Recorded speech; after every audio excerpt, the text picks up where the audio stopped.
Morning students, कैसे हैं आप लोग। उम्मीद करती हूँ कि आप लोग सभी सही होंगे और स्वस्थ होंगे।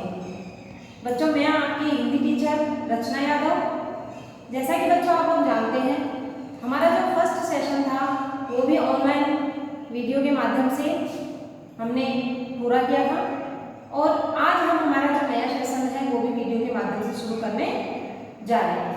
तो बच्चों, आज हमारा जो टॉपिक है वो हमारा हिंदी 2 का जो टॉपिक नंबर है 2 पार्ट नंबर 2, जिसका नाम है बच्चों वर्ण, वर्णमाला और मात्रा।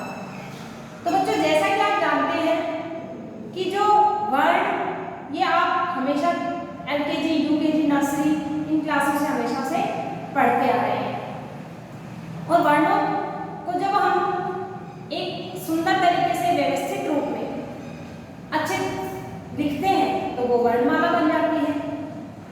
और जो स्वर होते हैं, स्वर के अंदर जो कुछ विशेष चिन्ह लगे हुए होते हैं वो आगे चलकर जैसे मात्राएं कहलाती हैं। तो आज हम इसी टॉपिक पर बात करते हैं। तो बच्चों, आप लोग सभी अपनी बुक, पेंसिल निकाल लीजिए और हम हमारा जो टॉपिक है वो शुरू करते हैं। तो निकाल लिया बच्चों आप लोगों ने, हम टॉपिक शुरू करते हैं, ठीक है। सबसे पहले मैंने आपके सामने वर्ण की परिभाषा लिखी है, ठीक है। पहले मैं आपके सामने आपको बताऊंगी कि वर्ण की परिभाषा क्या होती है।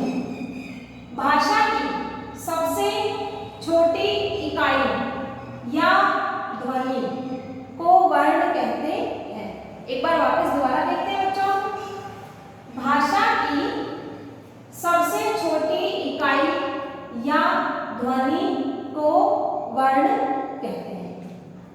अब मैं आपको उदाहरण के जरिए समझाती हूँ कि जो सबसे छोटी इकाई या ध्वनि कौन सी होती है और किससे आगे चलकर वर्ण बनते हैं। तो बच्चों देखो, अभी मैंने आपके सामने एक शब्द लिख रखा है हाथी, ठीक है।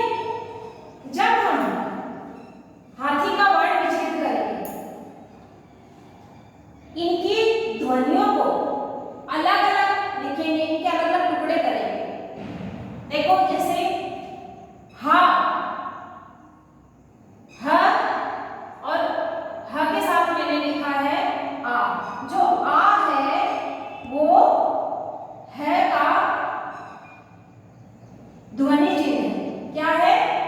ध्वनि चिन्ह। जैसे हम हा बोल रहे हैं, ठीक है, तो आ की आवाज आ रही है ना, तो आ जो है वो ध्वनि चिन्ह है, छोटी इकाई। इसको हम इकाई भी कह सकते हैं। इसी प्रकार फिर हम लिखेंगे थ, ठीक है। थ में से हमने अलग किया ये बड़ी की मात्रा को, तो जो ये मात्रा है ये क्या है? इकाई, या फिर हम इसको ध्वनि भी कह सकते हैं, ठीक है। तो इसमें कुल मिलाकर कितनी ध्वनियां हो गई हैं? 1 2 3 4, ठीक है।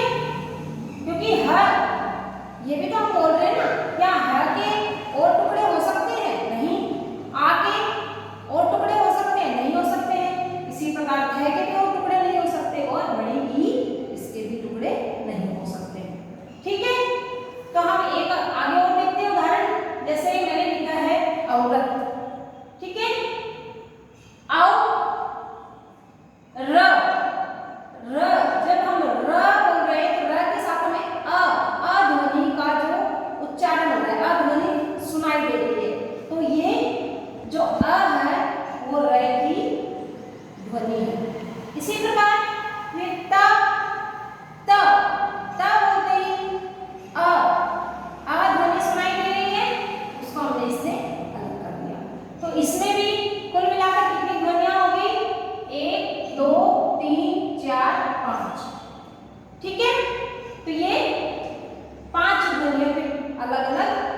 हमने अलग अलग बोला। तो क्या हमारी जो ध्वनि अपने सामने लिख रखी, क्या इनके और टुकड़े हो सकते हैं? नहीं हो सकते। तो हमने क्या लिखा है कि भाषा की सबसे छोटी इकाई या ध्वनि को वर्ण कहते हैं। क्यों? क्योंकि ये छोटी छोटी ध्वनियां ही वर्ण या अक्षर कहलाती हैं। क्यों कहलाती है? क्योंकि इनके और अधिक टुकड़े नहीं हो सकते हैं। ये ही सबसे छोटी ध्वनि या इकाई बोली जाती है। ठीक है, तो एक बार हम दोबारा देख लेते हैं कि भाषा की सबसे छोटी इकाई या ध्वनि को वर्ण कहते हैं, या फिर हम ऐसे भी बोल सकते हैं कि भाषा की सबसे छोटी इकाई जिसके और टुकड़े नहीं हो सकते हैं उसे हम वर्ण या अक्षर कहते हैं। ठीक है बच्चों, यहाँ तक तो आपको अच्छे से समझ में आ गया होगा। अब हम आगे बात करते हैं। अब हमने ये तो समझ लिया कि वर्ण और अक्षर क्या होते हैं। अब हम बात करेंगे कि वर्णों के प्रकार कितने होते हैं। ठीक है, वर्णों के बच्चों दो प्रकार होते हैं। कितने होते हैं? दो। वर्ण दो प्रकार के होते हैं। कौन कौन से? स्वर और व्यंजन। ठीक है बच्चों, तो अब हम सबसे पहले स्वर को समझेंगे कि स्वर क्या होते हैं।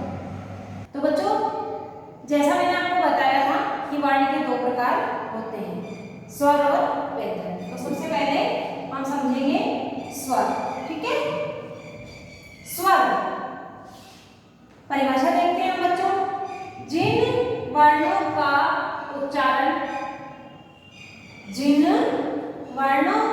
उच्चारण बिना किसी अन्य वर्ण की सहायता से किया जाता है उन्हें स्वर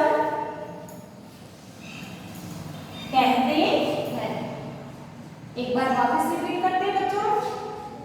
जिन वर्णों का उच्चारण बिना किसी अन्य वर्ण की सहायता से किया जाता है उन्हें स्वर कहते हैं।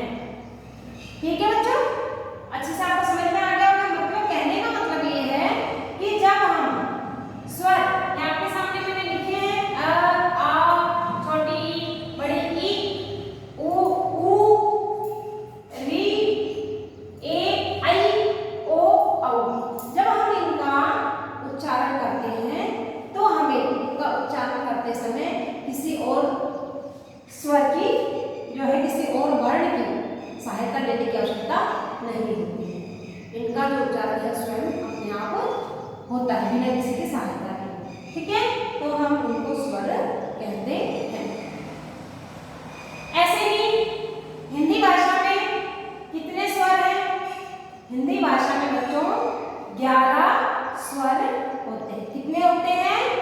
11। ठीक है बच्चों, तो आपको ये अच्छे से समझ में आ गया होगा कि जो स्वर है वो कौन से होते हैं। इसी प्रकार बच्चों इन्हीं के साथ में जैसे अंग की मात्रा होती है, अह की मात्रा होती है और चंद्रबिंदु होता है। ठीक है, ये स्वर तो है लेकिन इनको अयोगवाह स्वर कहते हैं। तो ये हम बच्चों, अब आप अपनी बुक निकाल लीजिए। अब हम जो ये मात्राएं हैं कुछ, ये हम एक बार बुक में थोड़ा सा पढ़ेंगे, समझेंगे। ठीक है, तो बच्चों हम बात कर रहे थे, पेज नंबर आप निकाल लीजिए। पेज नंबर निकाल लिया आपने 12, पेज नंबर 12 निकाल लिए बच्चों। ठीक है, अभी हमने समझा था स्वर। अब हम समझेंगे अंग की मात्रा, जो कि ये भी स्वर का ही रूप है, जो ये भी स्वर में ही आते हैं, लेकिन ये कौन से होते हैं? अयोगवाह कहलाते हैं। ठीक है, इसका उच्चारण नाक से होता है, इसे अनुस्वार भी कहते हैं। इसका चिन्ह जैसे ये आपके सामने दिख रहा है बिंदी के रूप में, इस प्रकार ये इसका चिन्ह होता है। जैसे इसका प्रयोग हम कैसे करते हैं? जैसे का क्या है? व्यंजन। ठीक है, और फिर जैसे क जैसे ही हम क्या बोलेंगे तो हमारे नाक में ऊपर कंपन होता है। तो जो क व्यंजन है, व्यंजन के तुरंत बाद कंपन होता है, तो ये व्यंजन के ऊपर लगाया जाता है। जिस व्यंजन के बाद इसकी आवाज़ आती है वहाँ इसका प्रयोग किया जाता है। तो जैसे क्या बना, कंघा, हंस आदि। ठीक है। इसी प्रकार अह, इसका उच्चारण ह की तरह होता है, इसे विसर्ग भी कहते हैं हम। इसका चिन्ह, ये इस प्रकार आपके सामने दो बिंदु बने हुए हैं, इसका ये चिन्ह होता है। जैसे इसका प्रयोग हम कैसे करेंगे, व्यंजन के बाद में प्रातः, जैसे ही हम प्रातः त बोल रहे हैं तो ह की आवाज़ आ रही है, तो व्यंजन के तुरंत बाद इसका प्रयोग होता है। इसी प्रकार प्राय। ठीक है। ऐसे ही हम आगे बढ़ते हुए देखते हैं हम चंद्र बिंदु। इसका उच्चारण नाक और गले दोनों से होता है। जैसे जो अंग की मात्रा थी इसका उच्चारण तो केवल नाक से हो रहा था, लेकिन जो चंद्र बिंदु है इसका उच्चारण नाक और गले दोनों से होता है। इसे अनुनासिक या चंद्र बिंदु कहते हैं। ठीक है। इसका चिन्ह ये चंद्रमा के समान आपको दिखाई दे रहा है सामने, इस प्रकार होता है। जैसे इसका उच्चारण कैसे करेंगे, म व्यंजन है, जैसे ही हम बोल रहे हैं मुंह, है ना, तो हम व्यंजन का उच्चारण कर रहे हैं तो इसके तुरंत बाद में हमारे नाक और जो गला है दोनों में कंपन होती है। तो स्वर के इस व्यंजन के बाद में, स्वर नहीं, व्यंजन के बाद में जब हम एकदम से इसका उच्चारण करेंगे तो तुरंत हमारे नाक और गले में कंपन होती है, वहाँ पर हम व्यंजन के बाद इसका प्रयोग करते हैं। जैसे मुंह, चांद। ठीक है। जब हम धीरे से आराम से जब उच्चारण करते हैं तब हमें पता चलता है कि इस मात्रा का प्रयोग कहाँ पर होगा। जैसे अब नीचे विशेष में भी दे रखा है, अंग और अह अयोगवाह कहलाते हैं, ये न स्वर होते हैं न व्यंजन, इनका स्थान स्वर के बाद और व्यंजन से पहले होता है। ठीक है बच्चों, जैसे मैंने बताया था अभी आपको कि जैसे ही हम बोलेंगे तो इनका उच्चारण होता है। तो आपको ये अच्छे से समझ में आ गया होगा बच्चों। तो बच्चों जैसा कि हम बात कर रहे थे व्यंजन के बारे में, तो अब हम सबसे पहले व्यंजन को समझने से पहले इसकी परिभाषा देखते हैं। जिन वर्णों का उच्चारण स्वरों की सहायता से किया जाता है, एक बार वापस देखते हैं बच्चों। जिन वर्णों का उच्चारण स्वरों की सहायता से किया जाता है उन्हें व्यंजन कहते हैं।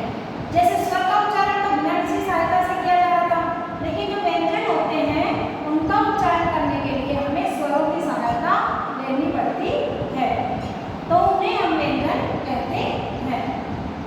हिंदी में कितने व्यंजन होते हैं बच्चों? 33, मतलब 33।